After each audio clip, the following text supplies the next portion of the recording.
مسیح میں تمام دیکھنے اور سننے والے بہن بھائیوں کو سلامتی حاصل ہو۔ عزیز بھائی اور بہنوں، آج ایک دفعہ پھر سے میں آپ سبوں کو اپنے درمیان خوش آمدید کہتا ہوں، اور خداوند کے زندگی بخش کلام میں سے آج ہم آپ کے لیے لے کر آئے ہیں افسیوں 2 باب اس کی 8 اور 9 آیت، جس میں یوں لکھا ہے: کیونکہ تمہیں ایمان کے وسیلے سے فضل ہی سے نجات ملی ہے، اور یہ تمہاری طرف سے نہیں بلکہ خدا کی بخشش ہے، اور نہ اعمال کے سبب سے، تاکہ کوئی فخر نہ کرے۔ آمین۔ اس پیغام کے سلسلے میں ہم پہلے ہی خدا کی قدوسیت، وفاداری، محبت اور رحمت کے بارے میں سیکھ چکے ہیں۔ آج ہم اپنی سلسلہ وار تعلیم خدا کی صفات کو جاننا کے تحت خداوند کے فضل پر غور کریں گے۔ یہ ہمارے لیے اس ہفتے کا ایپیسوڈ 5 ہے۔ فضل خدا کی ان صفات میں سے ایک ہے جو انسانیت کے لیے اس کی بے سبب مہربانی اور احسان کو ظاہر کرتی ہے۔ اگر رحمت ہمیں اس سزا سے بچاتی ہے جس کے ہم مستحق تھے، تو فضل ہمیں وہ برکتیں عطا کرتا ہے جنہیں ہم کبھی اپنے اعمال یا قابلیت سے نہیں کر سکتے تھے۔ ہم ایک ایسی دنیا میں رہتے ہیں جہاں تقریباً ہر چیز حاصل کرنے کے لیے محنت کرنی پڑتی ہے۔ ہم تنخواہ کے لیے کام کرتے ہیں، علم حاصل کرنے کے لیے پڑھتے ہیں اور اپنے مقاصد تک پہنچنے کے لیے کوشش کرتے ہیں۔ لیکن جب نجات کی بات آتی ہے تو بائبل ہمیں سکھاتی ہے کہ نجات نہ خریدی جا سکتی ہے، نہ کمائی جا سکتی ہے، اور نہ ہی اس کی مستحقت حاصل کی جا سکتی ہے۔ نجات خدا کی طرف سے فضل کے وسیلے سے دیا گیا ایک تحفہ ہے۔ خدا کے فضل کی سب سے بڑی مثال یسوع مسیح ہے۔ اگرچہ ہم گناہگار تھے، پھر بھی خدا نے ہمیں سے ایسی محبت کی کہ اپنے بیٹے کو ہماری خاطر صلیب پر مرنے کے لیے بھیج دیا۔ پولس رسول اس سچائی کو گہرائی سے سمجھاتا تھا۔ وہ جانتا تھا کہ اس نے کلیسیا کو ستایا تھا، لیکن اس نے یہ بھی پہچانا کہ اس کی تبدیلی اور خدمت خدا کے فضل کا نتیجہ تھی جو اس کی زندگی میں کام کر رہا تھا۔ خداوند کا فضل آج بھی ہماری زندگیوں میں کام کر رہا ہے۔ فضل ہی کے ذریعے ہمیں معافی ملتی ہے، قوت ملتی ہے، بحالی ملتی ہے، اور مسیحی زندگی میں ثابت قدم رہنے کی طاقت ملتی ہے۔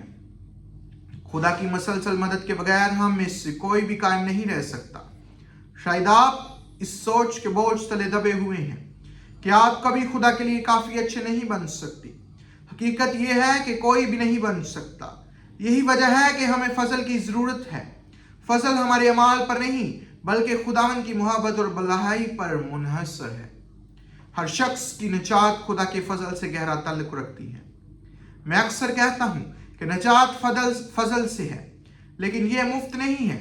اس کی قیمت ہمارے خداوند یسوع مسیح کے قیمتی خون سے ادا کی گئی ہے۔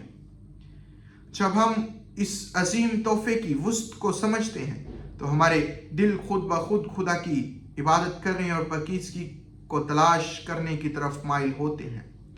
نجات خریدنے کے لیے نہیں بلکہ اس خدا سے محبت کے جواب میں جس نے پہلے ہم سے محبت کی۔ نجات کی اہمیت کو سمجھتے ہوئے صرف شکریہ کہنا کافی نہیں۔ اس لیے میں اپنی پوری زندگی اپنے خداوند اور نجات دہندہ یسوع کے سپرد کرتا ہوں۔ آج آپ بھی سوچئے، کیا آپ اپنی زندگی خداوند یسوع مسیح کے حضور اور اس کے سپرد کرتے ہیں؟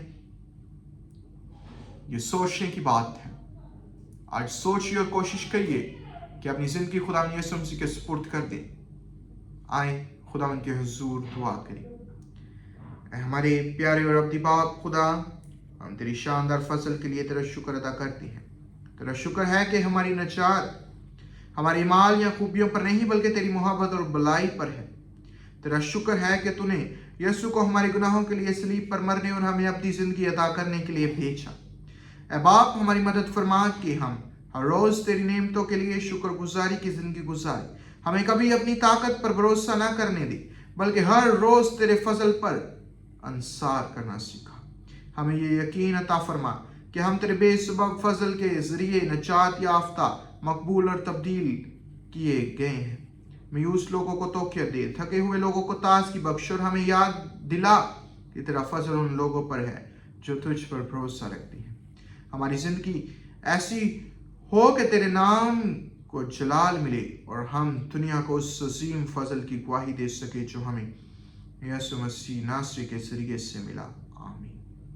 عزیز بھائی اور بہنوں، خداوند اس کلام کے وسیلہ سے آپ کو اور آپ کے خاندانوں کو بڑی کثرت کی برکت عطا فرمائے۔ کامنٹ سیکشن میں ہمیں ضرور بتائیں کہ خداوند نے آج آپ کی زندگی میں کون سے بڑے کام کیے ہیں. اور اگر آپ کی زندگی میں کوئی دعا یا درخواست ہے، کوئی پریشانی ہے، تو یقیناً ہمیں کامنٹ سیکشن میں لکھیں، ہم آپ کے لیے دعا کریں گے. خداوند آپ کو اور آپ کے گھرانوں کو بڑی کثرت کی برکت عطا فرمائے. آمین.